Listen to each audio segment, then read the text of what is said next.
నేను ఎక్కడన్నా ఆ బోల్ట్లతో ఇరిగిపోయి యాక్సిడెంట్ అయ్యి చనిపోవాలి. దాని మీద హైకోర్టుకి వెళ్ళాను. హైకోర్టు ఆర్డర్ చేసింది ఎంక్వైరీ చేయమని. పోలీసులు ఎంక్వైరీ చేశారా? నాకు రక్షణ కల్పించారా? ఇవన్నీ మామూలే, మనం చెప్తాం. పోలీసులు ఎంత పెద్దది అయ్యే వరకు యాక్షన్ ఏం తీసుకోరు. అలాగని చెప్పి మన కార్యక్రమాలు మానేసుకుంటామా? అతనికి బుల్లెట్ మీద రావడం ఇది మొదటిసారి కాదు. చాలాసార్లు సువార్తలకు బుల్లెట్ మీదే వెళ్తూ ఉంటాడట. మరి నిన్న దురదృష్టం, మరి అతన్ని అది కాపు కాసి అతని సంగతి తెలిసి ప్లాన్డ్గా మర్డర్ చేసి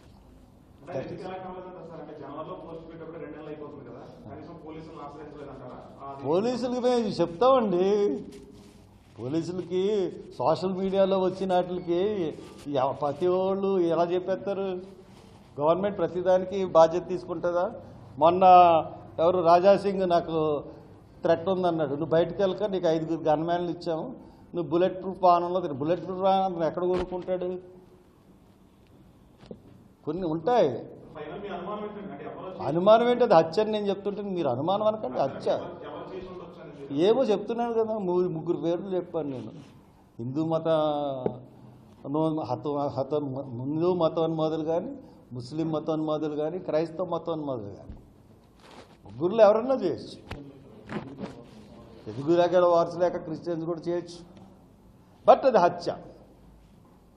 అది నేను చెప్పాను.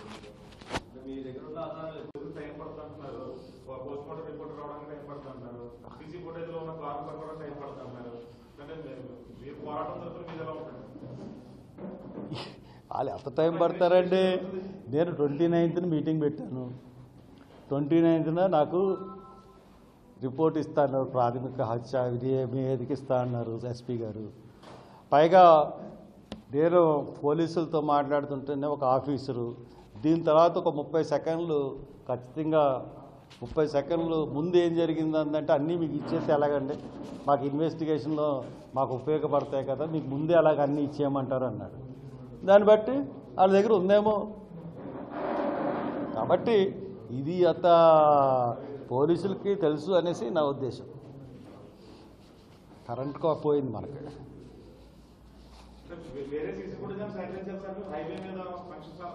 ఏమండి, పోలీసులకి సాధ్యం కానీ మనకు సాధ్యం అవుతుందా? పోలీసులు అంటే ఎవడన్నా ఫుటేజ్ ఇస్తాడు, మనకెవడిస్తాడు? మా ఫంక్షన్ హాల్ అదే టైంకి అక్కడ ఫంక్షన్ హాల్లో కెమెరా పోయింది 4 రోజుల నుంచి.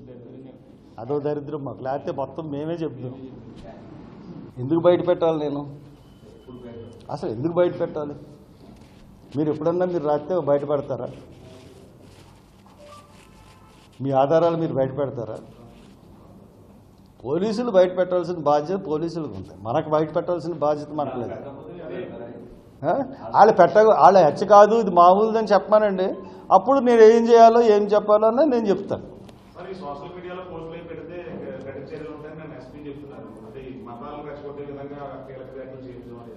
మతాలను రెచ్చగొట్టదు. నిజం చెప్తే మతాలను రెచ్చగొట్టడం అవ్వదు కదా. కీలక ఒక ఇన్సిడెంట్ మీద చెప్తే నేను కానీ నేను లేకపోతే పోలీసులు ఎస్పీ కాదు, అక్కడ అడిషనల్ ఎస్పీలు ఎవరో మిగలరు. నేను సంయమనం పాటించాలి, అందరిని కంట్రోల్ చేయకపోతే నిన్నే ఉండరు అక్కడ. పరిస్థితి అది. నిన్న రాజమండ్రిలో సంచలనం రేపిన ప్రవీణ్ పగడాల హత్య లేదా అనుమానాస్పద మృతి, దీని మీద చాలా సెన్సేషన్ క్రియేట్ అయింది. పోలీసులు తాత్సర్యం అంటే డిలే టాక్టిక్స్ వల్ల బాగా ప్రజల్లో అనుమానాలు రేకెత్తించబడి, మొన్న తెల్లవారు జరిగిన ఆ దేహాన్ని రాజమండ్రి హాస్పిటల్కి షిఫ్ట్ చేసిన తర్వాత నేను 1:30కి గవర్నమెంట్ హాస్పిటల్కి వెళ్ళడం జరిగింది. అక్కడ విషయం కనుక్కున్న తర్వాత మళ్ళీ ఇంటికి వచ్చి సాయంత్రం వెళ్ళాను. ఈ లోపల సీసీ ఫుటేజ్ తెప్పించి ఉంచుతామని పోలీసులు చెప్పడం జరిగింది. ఆ సీసీ ఫుటేజ్ సాయంత్రం 6ంటికి వెళ్ళినప్పుడు నేను చూశాను.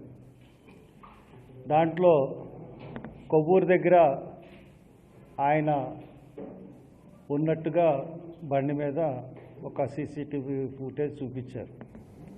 దాంట్లో కాల్ ఆన్చి ఒక సిగ్నల్ లైటు వెలుగుతూ ఉంది. రెండో క్లిప్పింగ్ మొదటిసారి చూపించినప్పుడు ఇలాగా పాస్ అయిపోయింది, వెనక నుంచి పొగ వస్తుంది. ఇదేనండి యాక్సిడెంట్, ఇక్కడే పడిపోయారండి, అదే పొగ అండి అని చెప్తారు. అక్కడ ఉన్న కొంత 2-3 తెలుగుదేశం నాయకులు వెంటనే ఇది యాక్సిడెంటేనండి, 90% క్లియర్గా యాక్సిడెంట్ అని తెలిసిపోతుందని చెప్పి లెగిసిపోయి బయటకు వచ్చి యాక్సిడెంట్ అని ప్రకటించేశారు. దాన్ని వాళ్ళు కుర్రోళ్ళందరూ అక్కడ ఉన్న చాలా కోపంగా ఉన్నారు జనం. వాళ్ళు కొట్టినంత పని చేస్తే ఆయన పారిపోయాడు. నేను క్లియర్గా చూసిన తర్వాత పోలీసులకి చెప్పాను, ఐఎమ్ నాట్ సాటిస్ఫైడ్. ఈ క్లిప్ బట్టి యాక్సిడెంట్ని ఎలా చెప్పగలరు? బండి లేదు, మనిషి లేడు, పొగ కనబడుతుంటే అది యాక్సిడెంట్ అని నేను ఎలా చెప్తాను? ఐఎమ్ వెరీ సారీ, నేను చెప్పనని చెప్తే 2-3 సార్లు బతిలాడడానికి ప్రయత్నించారు. అంత బతిలాడాల్సిన అవసరం పోలీసులకి ఏంటి? యాక్సిడెంట్ అని చెప్పాల్సిన అవసరం ఏంటి? నేను ఒప్పుకోలేదు. బయటకు వచ్చి నేను క్లియర్గా అనౌన్స్ చేశాను, ఇది యాక్సిడెంట్ మటుకు కాదు. యాక్సిడెంట్ అని నమ్మించడానికి పోలీసులు ఎందుకు ప్రయత్నిస్తున్నారో అర్థం అవ్వట్లేదు. ఖచ్చితంగా హత్య ఉంటుంది అని చెప్పాను. తర్వాత రాత్రి ఇంకో సీసీ ఫుటేజ్ రిలీజ్ చేశారు. దాంట్లో బండి జస్ట్ అలాగే కిందకి వెళ్ళిపోతున్నట్టుగా ఉంది. కిందకి వెళ్ళిపోతున్నట్టుగా ఉంటే దాని తర్వాత క్లిప్పింగ్ ఉంది.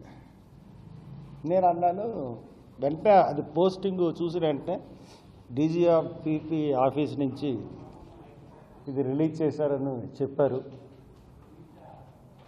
వెంటనే అన్నాను, దీనికి ఈ క్లిప్పింగ్కి ముందు 1 నిమిషం కానీ 30 సెకండ్లు కానీ ఏం జరిగిందన్న క్లిప్పింగ్ వస్తే ఇది యాక్సిడెంట్ అని నమ్మచ్చు, లేకపోతే ఇది యాక్సిడెంట్ అని నమ్మడానికి లేదు.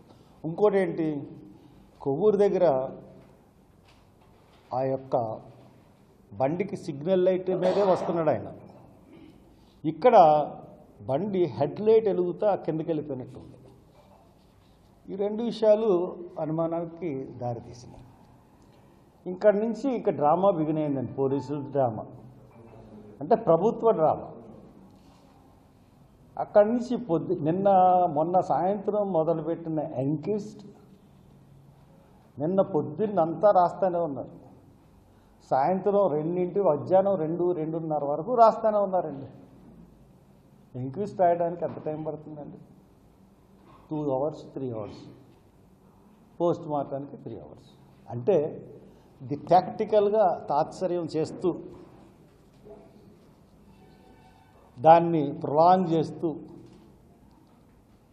బాడీని ఇక్కడ మేము అడ్డుకుంటామేమో అనే భయంతో పోలీసులు పోస్ట్ మార్టం రిపోర్ట్ చెప్పాలంటామేమో అనే ఉద్దేశంతో ప్రభుత్వం చెప్పినట్టుగా 5 వరకు బాడీని పోస్ట్ మార్టం రూమ్లో ఉంచి 5కి కరెక్ట్గా పోస్ట్ మార్టం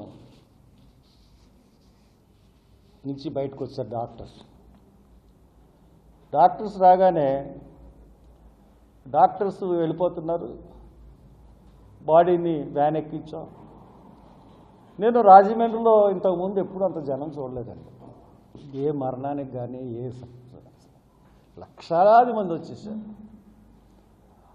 ఆ ఊపికి నిజంగా